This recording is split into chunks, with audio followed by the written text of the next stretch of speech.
నమస్తే welcome to morning news with RK. ఈ రోజు ప్రధాన పత్రికల్లో వచ్చిన వార్తలను విశ్లేషిద్దాం. ముందుగా నమస్తే తెలంగాణ పత్రిక. పోడుకు పరిష్కారం, దసరా తర్వాత కార్యాచరణ మొదలు. నవంబర్ నుంచి అటవీ భూముల సర్వే. అడవి మధ్యలో సాగును అనుమతించం. వనాల అంచుల్లోనే భూమి కేటాయింపు. అలా తరలిన వారికి సర్టిఫికెట్లు జారీ. కరెంటు, రైతు బంధు, రైతు బీమా వర్తింపు. అడవి తప్ప లోపల ఎవరు ఉండకూడదు.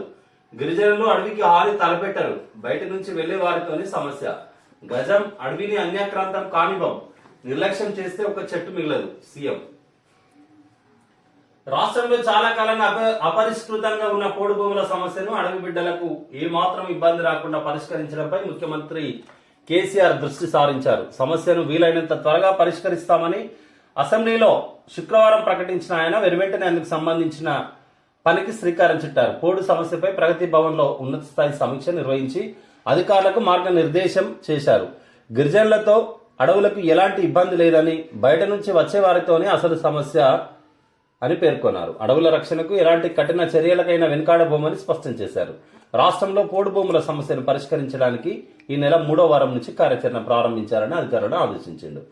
హరితహారం కార్యక్రమం ద్వారా సాధిస్తున్న ఫలితాలతో దేశానికి ఆదర్శంగా నిలిచాం. హరిత నిధికి విశేష స్పందన వస్తుంది. అడవులను రక్షించుకునే విషయంలో అటవీ శాఖ అధికారులు మరింతగా శ్రద్ధ పెట్టాలి. సమర్థులైన అధికారులను నియమించాలి. వారికి ప్రభుత్వం అన్ని రకాలుగా అండగా ఉంటుంది. అసెంబ్లీలో ప్రభుత్వం మాట ఇచ్చింది. ఇచ్చిన మాట ప్రకారం పోడు భూముల సమస్యల పరిష్కారానికి నెల 3వ వారం నుంచి కార్యాచరణ ప్రారంభించాలి.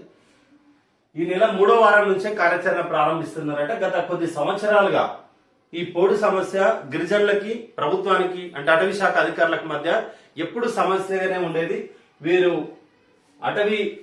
అటవీని దున్నుతున్నారని చెప్పి శాఖ అధికారులు మాకు కేటాయించిన భూముల్లోనే వ్యవసాయం గత తరతరాలుగా చేసుకుంటున్నామని చెప్పి గిరిజనులు ఎప్పుడు ఇద్దరి మధ్య గొడవ జరగడం, కేసులు పెట్టుకోవడం, అధికారులపై దాడులకు పాల్పడడం, ఇలాంటి ఒక సమస్యను శాశ్వత పరిష్కారం దిశగా ముఖ్యమంత్రి కేసీఆర్ గారు అడుగులు వేస్తున్నారు. 3వ వారం నుండి అప్లికేషన్స్ తీసుకున్న తర్వాత వారికి కరెంటు, రైతు బంధు, రైతు బీమా కూడా అప్లికేబుల్ చేస్తామని ముఖ్యమంత్రి గారు చెప్పడం నిజంగా చాలా గర్వకారణం. ఈ సమస్యకు శాశ్వత పరిష్కారం జరగాలి. గత కొద్ది సంవత్సరాలుగా నిత్యం గొడవలు, చిన్నపిల్లలు, ఆడోళ్ల మీద కూడా కేసులు అయిపోయినాయి. కాబట్టి ఆ సమస్యకు పరిష్కరిస్తే గిరిజనులు ఎప్పుడు కూడా మీకు రుణపడి ఉంటారు కేసీఆర్ సార్. ఇది పోడు సమస్య. పింఛన్ దరఖాస్తులకు గడువు పెంపు. రేపటి నుంచి 30 వరకు మీ సేవలో స్వీకరణ. 57 ఏళ్లు నిండిన పేదలంతా అర్హులే. దవాఖానాల్లో అటెండెంట్లకు సౌకర్యాలు. హైదరాబాద్ లో దసరా నుంచి ప్రారంభం. షెడ్లు, టాయిలెట్స్, టిఫిన్, భోజన వసతులు. ఉన్నతాధికారులతో సమీక్షలో సీఎస్. రాష్ట్రంలో 57 ఏళ్లు నిండిన పేదలంతా ఆసరా వృద్ధాప్య పింఛన్లకు దరఖాస్తు చేసుకునేందుకు మరో అవకాశం కల్పించాలని అధికారులను ప్రభుత్వ ప్రధాన కార్యదర్శి సోమేష్ కుమార్ ఆదేశించారు. మీ సేవా కేంద్రాల్లో ఈ నెల 11 నుంచి 30వ తేదీ వరకు దరఖాస్తు చేసుకునేందుకు ఏర్పాట్లు చేయాలని సూచించారు. వృద్ధాప్య పింఛన్లు అర్హత వయస్సు 57 ఏళ్లకు తగ్గించిన అర్హులు చాలా మంది దరఖాస్తు చేసుకోలేకపోయారని అసెంబ్లీ సమావేశాల సందర్భంగా పలువురు ఎమ్మెల్యేలు సీఎం కేసీఆర్ దృష్టికి తీసుకెళ్లారు. దీంతో సీఎం సూచన మేరకు సీఎస్ శనివారం సమీక్ష నిర్వహించి చాలా మంది అర్హులు మిగిలి ఉన్నట్టుగా గుర్తించారు. వీరందరికీ అవకాశం కల్పించాలని రేపటి నుంచి 30వ తేదీ వరకు మీ సేవలో ఎవరెవరైతే అర్హత ఉండి వైట్ రేషన్ కార్డు ఉన్నటువంటి పేదలు ఎవరైతున్నారో వారు 57 ఏళ్లు నిండినా కూడా వృద్ధాప్య పెన్షన్ కనుక రాకుంటే 30వ తేదీ వరకు మీ ప్రాంతాల్లో ఉన్నటువంటి మీ సేవలో అప్లై చేసుకోండి. మరొక అవకాశం రాష్ట్ర ప్రభుత్వం ఇచ్చింది. అసెంబ్లీలో ఎమ్మెల్యేలు అందరూ కొడితే ముఖ్యమంత్రి గారు చీఫ్ సెక్రటరీకి చెప్పిందట. వామో ఇదేం వాన. 24 గంటల్లో 23 సెంటీమీటర్లు. హైదరాబాద్ లో కుండపూతగా వర్షం. పగబట్టినట్టే దంచికొట్టిన వాన. రాగల 36 గంటలు అతి భారీ వర్షాలు. శనివారం సాయంత్రం హైదరాబాద్ లో కుండపోతగా కురుస్తున్న దృశ్యం. 13.5 సెంటీమీటర్ల వర్షం శనివారం రాత్రి 2:30 గంటల్లో కురిసిన వర్షం. 9.5 సెంటీమీటర్లు శనివారం రాత్రి గంటలోనే పడిన వాన. అత్యవసరమైతే తప్ప బయటికి రావద్దు. హైదరాబాద్ వాతావరణ కేంద్రం హెచ్చరిక. ఋతుపవనాల తిరోగమనంతో వానలు. రాష్ట్రంలో పిడుగులు పడి 5 మృతి. అవసరమైతేనే బయటికి రండి. హైదరాబాద్ లో ఎస్పెషల్లీ హైదరాబాద్ లో చాలా మనం వాట్సాప్ లో టీవీలలో చూస్తున్నాం. మొత్తం అవి రోడ్లలాగా లేవు. ఒక చెరువుకు గండి పడితే ఏ విధంగా పోతాయో అంత వరద ఇలా హైదరాబాద్ నగరంలో ఉంది. చాలా లోతట్టు ప్రాంతాల్లో పలు కాలనీలు మునిగినాయి. మూసి ప్రవహించేటువంటి ఇరువైపులా కూడా చాలా కాలనీల్లో ప్రభావం ఉంది. కాబట్టి అత్యవసరం అయితేనే బయటకు రండి, లేదంటే ఇబ్బందులు పడాల్సి వస్తుంది.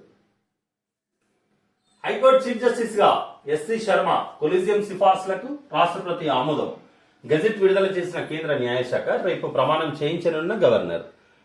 తెలంగాణ హైకోర్టు ప్రధాన న్యాయమూర్తిగా జస్టిస్ సతీష్ చంద్ర శర్మ నియామకానికి రాష్ట్రపతి రామ్నాథ్ కోవింద్ ఆమోద ముద్ర వేశారు. దీంతో శనివారం కేంద్ర న్యాయశాఖ గెజెట్ నోటిఫికేషన్ జారీ చేసింది. జస్టిస్ సతీష్ చంద్ర శర్మ చేత సోమవారం రాష్ట్ర గవర్నర్ తమిళసై సౌందరరాజన్ ప్రమాణం చేయించనున్నారు. ఆయనతో పాటు పలువురు న్యాయమూర్తులకు సీజీఎల్గా పదోన్నతులు కల్పిస్తూ ఇటీవల సుప్రీంకోర్టు ప్రధాన న్యాయమూర్తి జస్టిస్ ఎన్వి రమణ ఆధ్వర్యంలోని కొలీజియం కేంద్రానికి సిఫార్సు చేసిన విషయం తెలిసిందే. కొలీజియం సిఫారసుల్లో భాగంగా పంజాబ్, హర్యానా హైకోర్టు న్యాయమూర్తిగా బదిలీ అయిన తాత్కాలిక ప్రధాన న్యాయమూర్తి జస్టిస్ రామచంద్రరావు గారిని నిన్న వీడ్కోలు సమావేశం జరిగింది. కర్ణాటకకు సంబంధించిన కర్ణాటక హైకోర్టు న్యాయమూర్తిగా ఉన్నటువంటి సతీష్ చంద్ర శర్మ గారు మన తెలంగాణ హైకోర్టుకు న్యాయమూర్తిగా నియమించిండ్రు. రేపు ప్రమాణ స్వీకారం గవర్నర్ గారు చేయించబోతున్నారు. మన దగ్గర ఇప్పటి వరకు యాక్టింగ్ చీఫ్ జస్టిస్ గా ఉన్నటువంటి జస్టిస్ ఎంఎస్ రామచంద్రరావు మన హైకోర్టు హర్యానా, పంజాబ్ హర్యానా హైకోర్టుకు బదిలీ కావడం జరిగింది. నిన్న హైకోర్టులో అతనికి ఘనంగా వీడ్కోలు సమావేశం పలికింది. పరిశ్రమల స్థాయి సంఘం అధ్యక్షుడిగా కేకే, వాణిజ్య కమిటీ చైర్మన్ గా Nama, science and technology committee సభ్యుడిగా సంతోష్ కుమార్. వేరువేరు కమిటీల్లో పలువురు రాష్ట్ర ఎంపీలకు చోటు. పార్లమెంట్ స్థాయి సంఘాలు ఏవైతుంటాయో ఆ స్థాయి సంఘాలకు పార్లమెంటరియన్స్ గా ఉన్నటువంటి కేకే గారిని పరిశ్రమల స్థాయి సంఘం అధ్యక్షుడిగా, వాణిజ్య కమిటీకి చైర్మన్ గా నామా నాగేశ్వరరావు ఖమ్మం ఎంపీని, సైన్స్ అండ్ టెక్నాలజీ ఏమో మన సంతోష్ కుమార్ గారిని సభ్యునిగా నియమించిందట. వేర్వేరు కమిటీలో రాష్ట్ర ఎంపీలకు పలువురికి అవకాశం వచ్చింది. సైన్యంలో తెలంగాణ రెజిమెంట్ పెట్టండి, భారత సైన్యంలో రాష్ట్రానికి ప్రత్యేక గుర్తింపు ఇవ్వండి. మొదటి ప్రపంచ యుద్ధం నాటికే హైదరాబాద్ రెజిమెంట్. రక్షణ మంత్రికి వినోద్ కుమార్ లేఖ.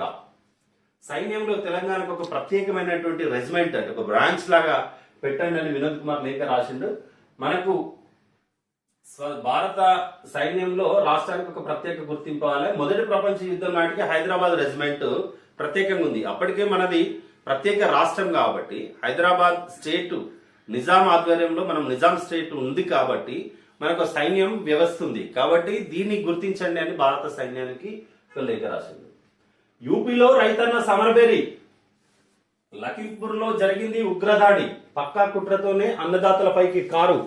ఆశిష్, అజయ్ మిశ్రాలను అరెస్టు చేయాలి, లేకపోతే దేశవ్యాప్త ఉద్యమం తప్పదు. ఉత్తరప్రదేశ్ కు రైతు సంఘాల అల్టిమేటం. దిగొచ్చిన యూపీ. ఆశిష్ అరెస్టు. 12న కిసాన్ యాత్ర, 18న రైలు రోకో. సంయుక్త కిసాన్ మోర్చా ప్రకటన. ఉద్యమంలో 750 మంది రైతుల మృతి. మోదీ స్పందించారా? టికాయత్.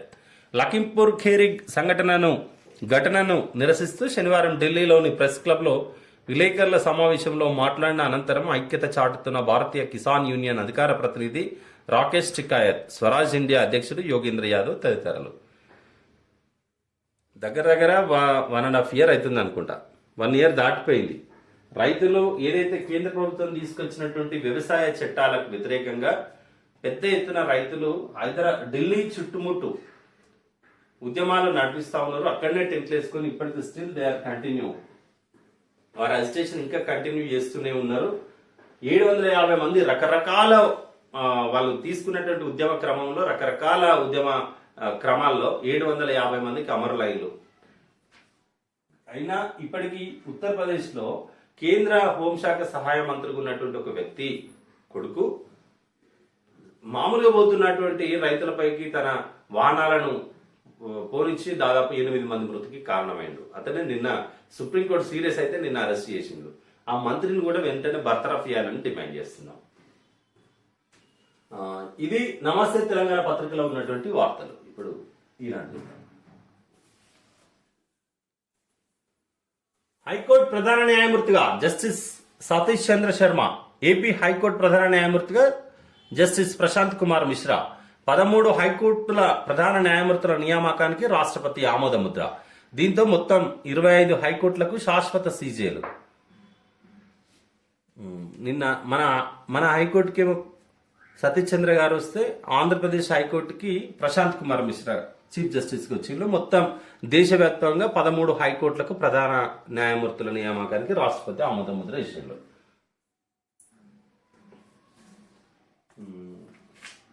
ఒంటికి యోగా, ఇంటికి ఆదాయంగా కొలువులు వదిలి గురువులుగా యోగా శిక్షణను వృత్తిగా ఎంచుకుంటున్న మహిళలు, వ్యక్తిగత తర్ఫీదుకు పెరుగుతున్న డిమాండ్.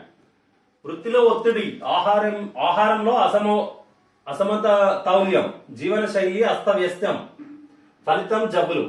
యోగా దీనికి ఒక పరిష్కారం. ఇప్పుడు ఎవరింట్లో వారే తర్ఫీదు పొందే అవకాశం లభించింది. ముఖ్యంగా మహిళలకు ఇది అనువుగా ఉంది.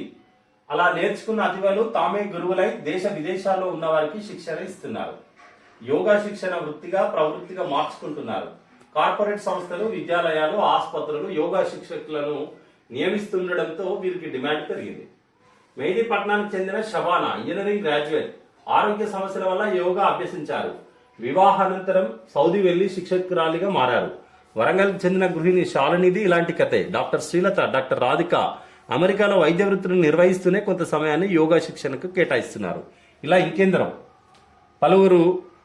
పలువురు మహిళలు వారు వృత్తి చేస్తూనే, కొద్దిమంది ఏమో వారి వృత్తిని వదిలి యోగా శిక్షకురాలుగా వారు శిక్షణ పొంది తర్వాత పర్సనల్ గా చాలా మందికి ట్రైన్ చేస్తున్నారట.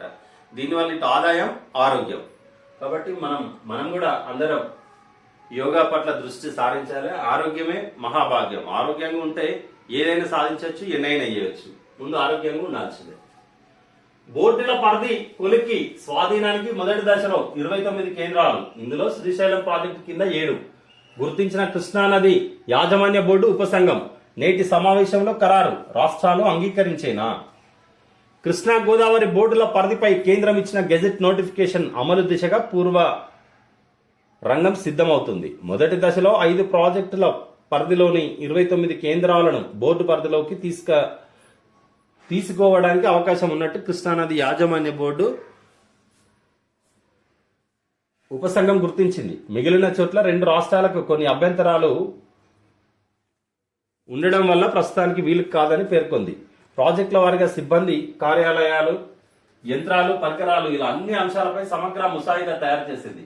ఆదివారం జరిగే సమావేశంలో తుది నివేదికను ఖరారు చేయనుంది.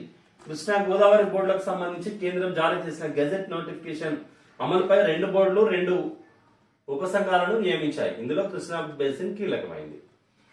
ఈ కృష్ణా బేసిన్ పరిధిలో ఉన్నటువంటి కల్వకుర్తి ఎత్తిపోతల మొదటి పంప్ హౌస్, శ్రీశైలం కింద తొలి దశలో స్వాధీనానికి ప్రతిపాదించిన కేంద్రాలు ఇవన్నీ మొత్తం. ఎడమగట్టు విద్యుత్ కేంద్రం, శ్రీశైలం స్పిల్వే, కుడిగట్టు విద్యుత్ కేంద్రం, మచ్చుమరి పంప్ హౌస్, హంద్రీవా ఎత్తిపోతల నీటి తీసుకునే పంప్ హౌస్, ఇట్లా వీటన్నిటినీ కూడా ఈ శ్రీశైలం పరిధిలో ఉన్నటువంటి వాటినే కృష్ణ యాజమాన్య బోర్డు ఉపసంఘం వీటిని గుర్తించిందట.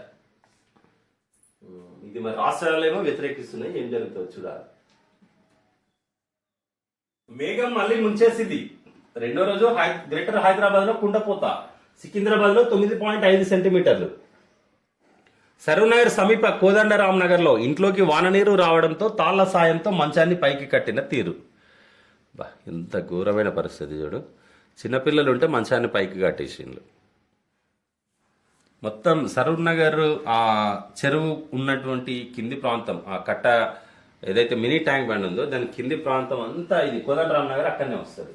ఆ ప్రాంతం అంతా కూడా వర్షాలతోటి ఈ వర్ష బీభత్సంలో పలు కాలనీల్లోకి వాటర్ చేరింది. చాలా మంది సఫర్ అయిపోయారు నిన్న మొన్న. మలేరియాకు భారత్ బయోటెక్ టీకా జిఎస్కే భాగస్వామ్యంతో ఉత్పత్తి. భారత్ బయోటెక్ ఇంటర్నేషనల్ మలేరియా టీకా ఉత్పత్తి చేయనుంది.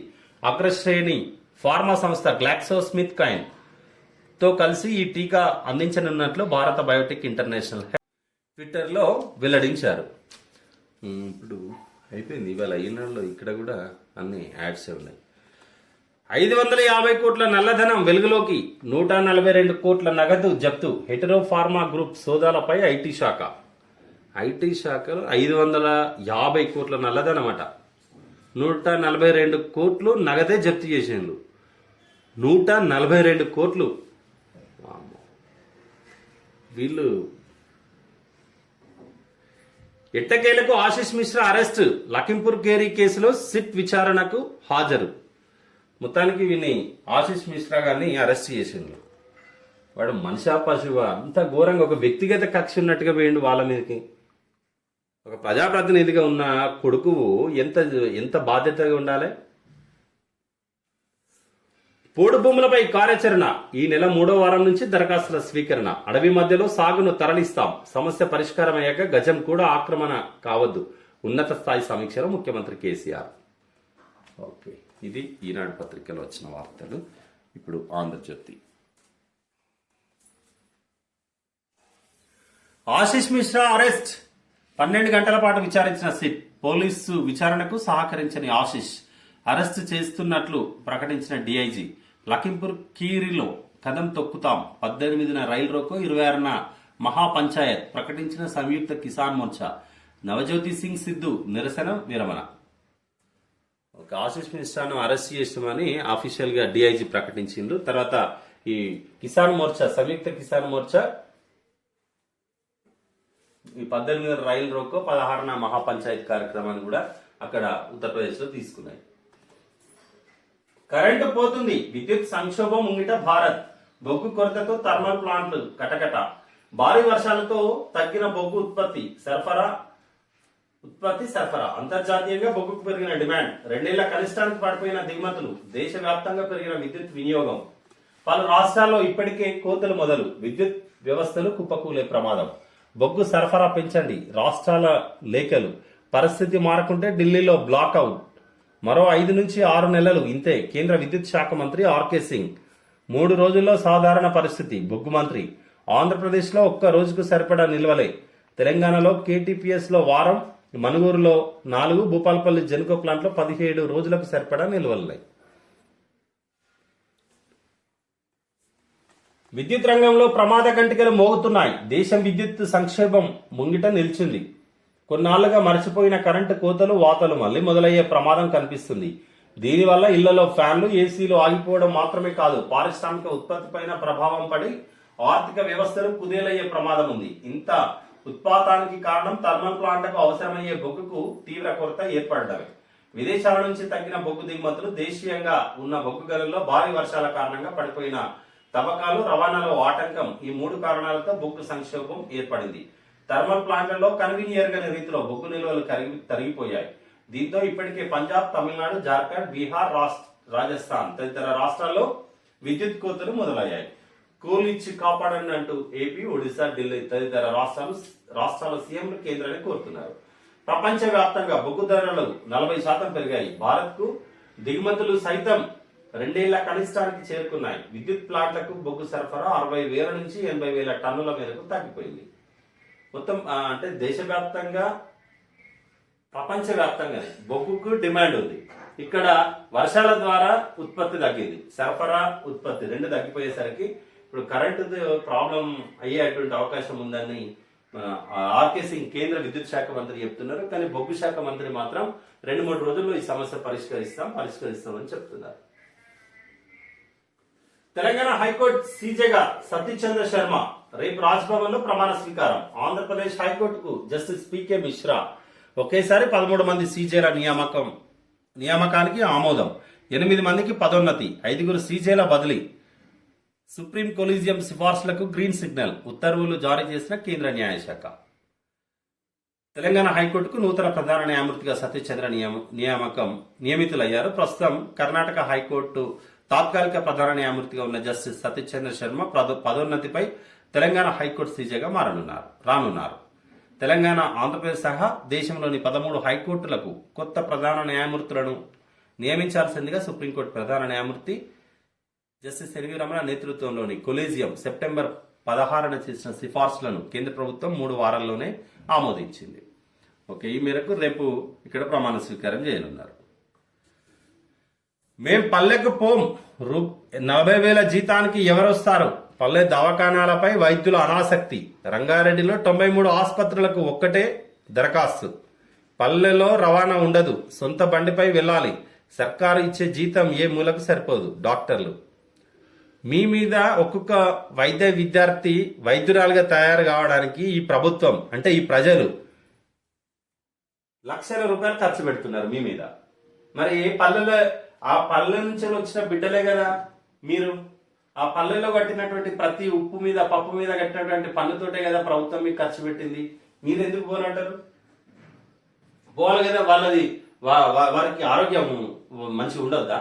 వాళ్ళ రోగాలతోటే ఉండాలనా? పల్లెకు పోమంటే ఎట్లా?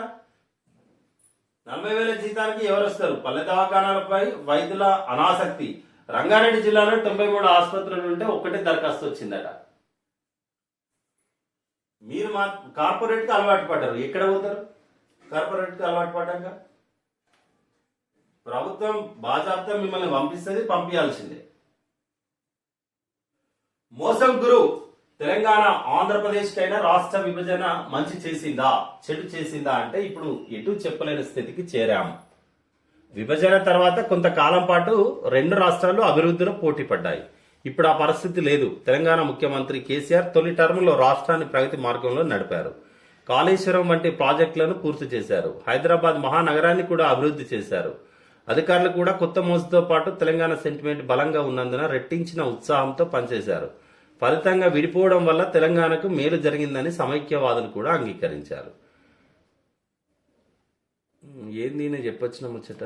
సుదీర్ఘకాలం అధికారంలో కొనసాగడం కోసం ఇటు కేసీఆర్ అటు జగన్ రెడ్డి ఒకే తరహా ఆలోచన చేస్తున్నారు. అయితే సదరు ఆలోచనలు వికటించడం మొదలైంది. ఫలితంగా సీఎంలిద్దరూ ప్రజల్లో పలచన అవుతున్నారు. అప్పులు చేసి ఆస్తులు అమ్మి సంక్షేమం పేరిట ఖర్చు చేసే అధికారం నాయకులకు ఉంటుందా? ఈ అంశంపై తెలంగాణ రాష్ట్రాల్లోనే కాదు దేశవ్యాప్తంగా చర్చ జరగాలి.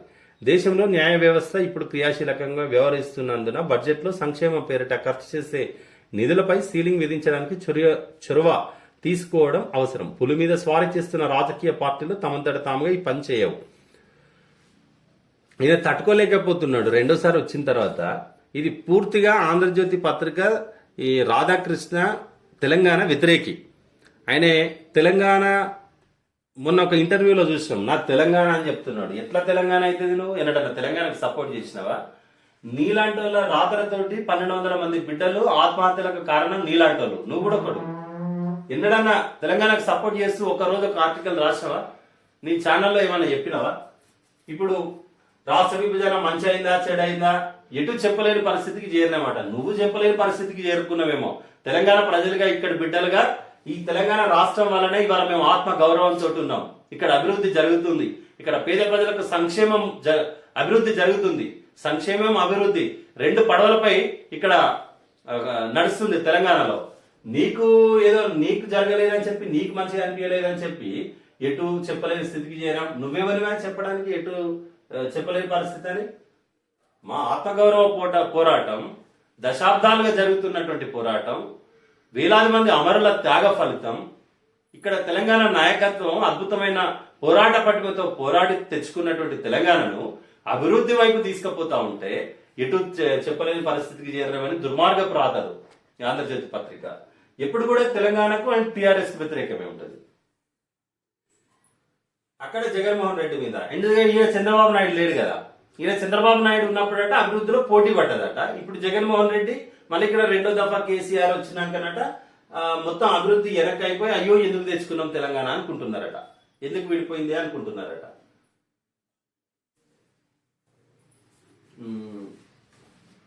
ఇది మోసం గురు. నీ రాతనే ఒక పెద్ద మోసం. హెటిరోలో 142.8 కోట్ల నగదు, లెక్కలోకి రాని మరో 550 కోట్ల గుర్తింపు. సిబిడిటి అధికారుల వెల్లడి. 4వ రోజు ఐటీ సోదాలు.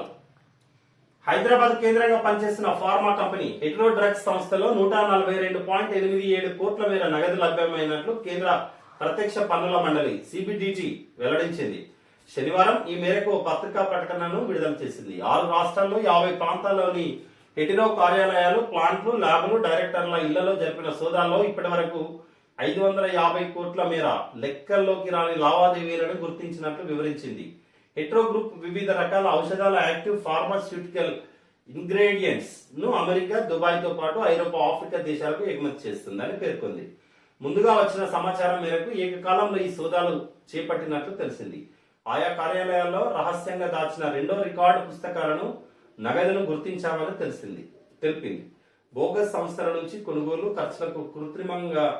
ఖర్చులను కృత్రిమంగా పెంచి చూపడం వల్ల ఉల్లంఘనకు పాల్పడ్డట్టు వివరించింది. ప్రభుత్వ నిర్దేశిత రిజిస్ట్రేషన్ విలువల కంటే తక్కువ ధరలకు భూముల్ని కొనుగోలు చేసినట్లు, వ్యక్తిగత వ్యయాలకు సంబంధించిన పుస్తకాలను గుర్తించినట్లు ఆదాయ పన్ను అధికారులు తెలపడం జరిగింది. హెట్రో ఇవాళ హైదరాబాద్ మన దగ్గర ఫేమస్ ఫార్మాస్యూటికల్ కంపెనీ హెట్రో. ఆ హెట్రో వాళ్ళ దగ్గర 550 కోట్లు లెక్కల్లో చూపినటువంటి ఆదాయం దొరికిందట. పోడు సమస్యను తేల్చేద్దాం. పోడు భూములపై ప్రగతి భవన్ లో నిర్వహించిన సమీక్షలో సీఎం కేసీఆర్.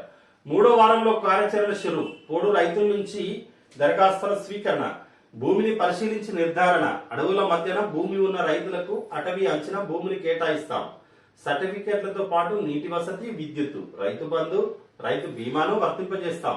వచ్చే నెల నుంచి అటవీ భూముల సర్వే, పోడు భూములపై అఖిలపక్ష భేటీ, ఉన్నత స్థాయి సమీక్షలు సీఎం కేసీఆర్. ఇంతకన్నా మంచిగా సమస్యల పరిష్కారం ఇంకేముంటది? అటవీ మధ్యలో వ్యవసాయం వద్దు, దానివల్ల అటవీకి నష్టం జరుగుతుంది. కాబట్టి ఏదన్నా ఒక అంచుకు మీకు భూములు ఇస్తాం, పట్టాలు ఇస్తాం, రైతు బంధు ఇస్తాం, విద్యుత్ ఇస్తాం, రైతు బీమా ఇస్తాం. ఆ తర్వాత ఒక్క ఇంచు కూడా మేము కోల్పోం అంటే అది ప్రజల ఆస్తి, ఆ అడవులను కాపాడాల్సిన బాధ్యత ప్రభుత్వాలపై ఉంది అని ముఖ్యమంత్రి గారు ఉన్నత స్థాయి సమీక్షలో తెలపడం జరిగింది. కేసీఆర్ గారి ఒక నిబద్ధతకు ఇంతకన్నా పెద్ద నిదర్శనం ఇంకేం కావాలి? సమస్యను పరిష్కరిస్తున్నారు. దశాబ్దాలుగా ఉన్నటువంటి సమస్య. మనం వచ్చిన తెలంగాణ రాష్ట్రం ఏర్పడ్డాక ఒకదాని తర్వాత ఒక్కొక్క సమస్యను పరిష్కరించుకుంటూనే పోతున్నారు.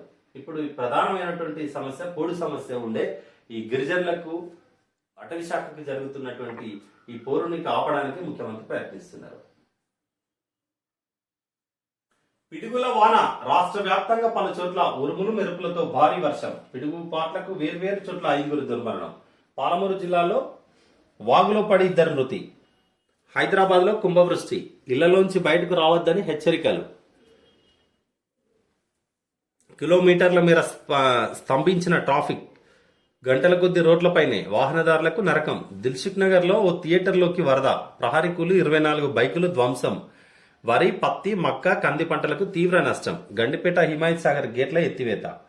హైదరాబాద్ లోని శివగంగ థియేటర్ సరూర్ నగర్ లో, ఇది గడ్డనారం దగ్గర ఉంటది, శివగంగ థియేటర్ లోకి ఒక వరదలాగా వచ్చినటువంటి వాటర్ దాంట్లో నుండి పోతున్నాయి సీట్ల మధ్యలో నుండి. అంటే పక్కనే అది మూసి ఒక కాలు ఉంటుంది, ఆ పక్కనే థియేటర్ ఉంటుంది. మొత్తానికి ఇది హైదరాబాద్ లో వర్షం తీవ్ర ఇబ్బందులకు గురి చేసింది సాధారణ ప్రజలైతే. ఇది ఆంధ్రజ్యోతి పత్రికలో ఉన్నటువంటి అంశాలు. ఇప్పుడు వెలుగు పత్రిక చూద్దాం.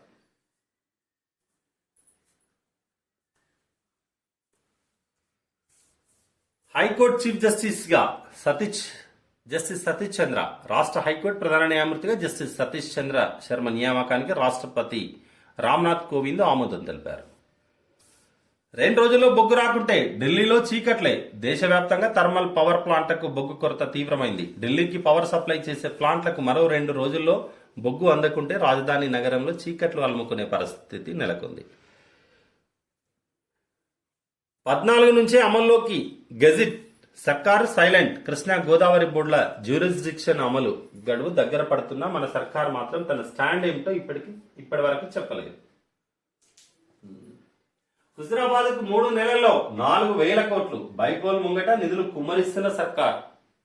మంచిదే కదా. నిలిచిపోయిన స్కీములకు ఇప్పుడు మోక్షం. పెండింగ్ లో ఉన్న ఆసరా పెన్షన్లు, సెకండ్ ఫేజ్ గొర్రెల పంపిణీలో కదలిక, సీసీ రోడ్లు, లింక్ రోడ్లు, కమ్యూనిటీ హాళ్ల నిర్మాణానికి నిధులు, మహిళా సంఘాలకు మిత్తి పైసలు, పైలట్ ప్రాజెక్ట్ గా దళిత బంధు, సొంత సెగ్మెంట్లను వదిలి హుజరాబాద్ లో పనులు చేస్తున్న ఎమ్మెల్యేలు, మంత్రులు. 4,000 కోట్లతో అభివృద్ధి జరుగుతుందంటే మంచి. హుజరాబాద్ ప్రజలకు ఎప్పటి నుంచో పెండింగ్ లో పనులన్నీ అయిపోతున్నాయి. హుజరాబాద్ ఉప ఎన్నికతో రాష్ట్ర సర్కారు ఉరుకులు పరుగులు పెడుతుంది. పాత హామీలు, కొత్త స్కీములకు కోట్లు కుమరిస్తున్నది. ఈటెల రాజేందర్ రాజీనామా తర్వాత గడిచిన 3 నెలల్లోనే దళిత బంధు లాంటి కొత్త స్కీమ్ తెరపైకి రావడంతో పాటు పెండింగ్ లో ఉన్న పెన్షన్లు, 2వ విడత గొర్రెల పంపిణీకి మోక్షం కలిగింది. రాష్ట్రంలో ఏ నియోజకవర్గంలోనూ లేని నియోజకవర్గంలోని ప్రజలకు అందని పథకాలు ఇప్పుడు హుజురాబాద్ ప్రజలకు చేరువవుతున్నాయి. రాష్ట్ర ఏర్పాటు తర్వాత ఏ నియోజకవర్గానికి ఇవ్వని స్థాయిలో ఒక్క హుజురాబాద్కి 3 నెలల్లో 4,359 కోట్లను విడుదల చేసింది. దళిత బంధుకు 2,200 కోట్లు. ఈటెల రాజీనామా తర్వాత సర్కార్ ప్రకటించిన స్కీమ్ దళిత బంధు. దళితులకు 3 ఎకరాల భూమి ఇస్తారన్న ఎన్నికల హామీ నెరవేరకపోవడం, హుజూరాబాద్ ఉప ఎన్నికలో దళితుల ఓట్లు టీఆర్ఎస్ కు పడవనే భయంతో ఈ స్కీమ్ ను సీఎం కేసీఆర్ తెరపైకి తెచ్చారనే వాదన వినిపించింది. ఈ నియోజకవర్గంలో అత్యధికంగా ఎస్సీ ఓటర్లే సుమారు 45,000 మంది ఉన్నట్లు సమగ్ర కుటుంబ సర్వేలో ప్రభుత్వం గతంలోనే గుర్తించిందని, హుజూరాబాద్ ఎన్నికల్లో దళితుల ఓట్లు కీలకం కావడంతో దళిత బంధు స్కీమ్ ను తీసుకొచ్చిందనే ప్రచారం ఇక్కడ జరుగుతుంది. ఓకే, మొత్తానికి హుజూరాబాద్ అయితే డెవలప్ అవుతుంది. ఎవరు మంచి చేస్తే వాళ్ళని గెలిపిస్తారు ప్రజలు. చిత్తుల బొమ్మ శివుని ముద్దుల బొమ్మ. రాష్ట్ర వ్యాప్తంగా 4వ రోజు బతుకమ్మ సంబరాలు ఘనంగా జరిగాయి. ఆడబిడ్డల ఆటపాటలతో ఊరూరా వాడవాడ మురిసిపోయింది. తీరొక్క పూలతో బతుకమ్మలను పేర్చి సంబరాలు చేసుకున్నారు. మంచిర్యాలలో నిర్వహించిన ఉత్సవాల్లో మహిళలు భారీగా పాల్గొన్నారు. ఇలా అట్ల బతుకమ్మ అంట ఈరోజు. హైదరాబాద్ హయత్ నగర్ లోని బంజారా బస్తీ నీట మునగడంతో సురక్షిత ప్రాంతాలకు తరలిపోతున్న జనం. మళ్లీ ముంచింది. గ్రేటర్ హైదరాబాద్ లో 2వ రోజు భారీ వర్షం, ఉరుములు మెరుపులతో కుండపోత, పొంగిపొర్లిన చెరువులు, లోతట్టు ప్రాంతాల మునక, ఇండ్లు ఖాళీ చేసి సురక్షిత ప్రాంతాలకు వెళ్లిపోయిన జనం, రోడ్లపై నిలిచిన నీళ్లు, భారీగా ట్రాఫిక్ జామ్. సికింద్రాబాద్ లో అత్యధికంగా 9.5 సెంటీమీటర్ల వాన. రాష్ట్రంలో మరో 4 రోజుల పాటు వానలు. వాతావరణ కేంద్రం. గ్రేటర్ హైదరాబాద్ లో 2వ రోజు వాన దంచికొట్టింది. ఉరుములు మెరుపులతో భారీ వర్షం కురిసింది. శుక్రవారం పడిన వర్షం నుంచి తేరుకోక ముందే శనివారం మరోసారి కుండపోత కురవడంతో వరద ఉప్పొంగింది. నగరంలోని ప్రధాన రోడ్లు కాలనీలను ముంచెత్తింది. లోతట్టు ప్రాంతాల్లోని జనం ఇండ్లు ఖాళీ చేసి సురక్షిత ప్రాంతాలకు వెళ్లిపోయారు. రోడ్లపై నీళ్లు నిలవడంతో సిటీ అంతటా భారీగా ట్రాఫిక్ జామ్ అయింది. కిలోమీటర్ల మేర వాహనాలు నిలిచిపోయాయి. ఇది నిన్న హైదరాబాద్ లో ఉన్నటువంటి పరిస్థితి వర్షాలతోటి. ఈ నెల 3వ వారం నుంచి పోడు అప్లికేషన్లు వచ్చే నెలలో సర్వే ప్రారంభించాలి. అధికారులకు సీఎం కేసీఆర్ ఆదేశం. పోడు భూములు సాగు చేసుకుంటున్న వాళ్ళ నుంచి ఈ నెల 3వ వారంలో అప్లికేషన్లు తీసుకోవడం ప్రారంభించాలని అధికారులను సీఎం కేసీఆర్ ఆదేశించారు. అన్ని జిల్లాల కలెక్టర్లతో సమావేశాలు నిర్వహించి తగిన చర్యలు చేపట్టాలని సీఎస్ కు సూచించారు. దీనిపై స్థానిక ఎమ్మెల్యేల సూచనలు తీసుకోవాలన్నారు. పోడు భూముల సమస్యలపై శనివారం ప్రగతి భవన్ లో సీఎం కేసీఆర్ రివ్యూ నిర్వహించారు. పోడు రైతుల నుంచి వచ్చిన అప్లికేషన్ల ఆధారంగా నవంబర్లో సర్వే ప్రారంభించాలని అధికారులకు ఆయన సూచించారు. ఈ పోడు అప్లికేషన్లు ఈ నెల 3వ వారం నుంచి తీసుకొని సర్వే ప్రారంభించాలి. ఎవరైతే అర్హులు ఉంటారో వారందరికీ కేటాయించాలి. దాంట్లో స్థానిక ఎమ్మెల్యేల సూచనలు కూడా తీసుకోవాలని ముఖ్యమంత్రి కేసీఆర్ గారు సూచించడం జరిగింది. పండగ బాధుడు షురు. రైల్వే, ఆర్టీసీ, ప్రైవేట్ ట్రావెల్స్ అధిక ఛార్జీలు. ఆర్టీసీ టికెట్ పై 50% అదనపు వసూలు. ప్రైవేట్ ట్రావెల్స్ డబుల్ దోపిడీ. సొంత వాహనాల్లో వెళ్లేందుకు జనం ఆసక్తి. పండుగలు వచ్చినప్పుడు ఆర్టీసీకి 4 రూపాయలు వచ్చేది ఈ టైమే. ఆర్టీసీ 50% పెంచింది కాబట్టి ప్రైవేట్ రోడ్ ఇక వాడికి అదుపు లేదు. అంటే డిమాండ్ని బట్టి ఆ బస్సులో మంది తక్కువ ఉంటే మామూలుగా తీసుకుపోతున్నారు, లేదంటే డబుల్ త్రిబుల్ అయిపోతుంది. 1000 రూపాయలకు పోయేటోడు 3,000 రూపాయలు తీసుకుంటున్నారు. 2,000 3,000 రూపాయలు. దసరా పండుగకు సొంతూరుకు వెళ్లే ప్రయాణికులపై టికెట్ బాధలు షురు అయింది. ఆర్టీసీ, రైల్వే, ప్రైవేట్ ట్రావెల్స్ ఛార్జీలను పెంచేశాయి. ఆర్టీసీ టికెట్ పై 50% వరకు అదనంగా తీసుకుంటుండగా ప్రైవేట్ ట్రావెల్స్ మాత్రం డబుల్ ఛార్జీలు వసూలు చేస్తున్నాయి. రాష్ట్రంలో పెద్ద పండుగ కావడంతో చేసేదేం లేక జనాలు ఛార్జీ ఎంతైనా చెల్లించక తప్పడం లేదు. కొందరు మాత్రం తమ సొంత వాహనాల్లో వెళ్లేందుకు ఆసక్తి చూపిస్తున్నారట. ఇది సిలబస్ ఎంత పేపర్లని. అకాడమిక్ ఇయర్ మొదలై 3 నెలలు దాటినా ఇప్పటికీ 10వ తరగతి పరీక్షలపై క్లారిటీ రాలేదు.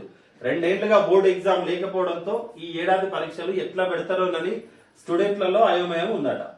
అసలు మరి 3 నెలలైన సిలబస్ ఎందుకు ఇయ్యారు? పరీక్షలపై క్లారిటీ లేదు, 2 ఏళ్లుగా బోర్డు ఎగ్జామ్స్ లేదు కాబట్టి ఈసారి ఎట్లా పెడతారో అని విద్యార్థులంతా టెన్షన్ పడుతున్నారట.